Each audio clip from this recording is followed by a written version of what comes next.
get to the airport, load up the fish, and then we have manifests that show us what lakes to go to.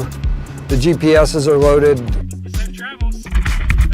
The hatchery is a big part of it. We're kind of the final step in the process of getting those fish out there. There's a lot of time spent growing those fish, planning all this by a lot of people involved, and this is just kind of the final phase, getting them out there for the sportsmen. So today, in several hours, we stocked almost 50 lakes.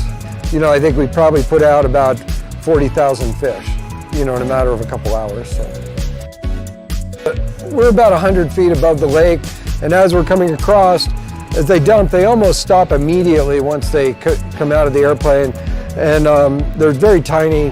I think the fish were about 1 inch size today, so their heads are heavier. They tend to elongate vertically and drop with the water, and then they just go into the lake. And the survival rates, they did studies years ago, survival rates are up in the 90 percentile. They just have very little mass to them, so they're kind of just floating down into the water.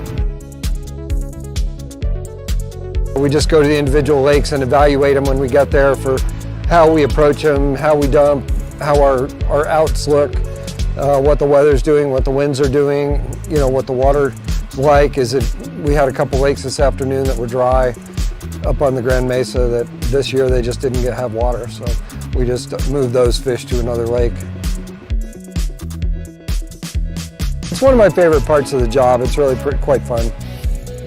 Hopefully they can access these high mountain lakes, and quite often we see, even during the week, we see quite a few people out there enjoying them.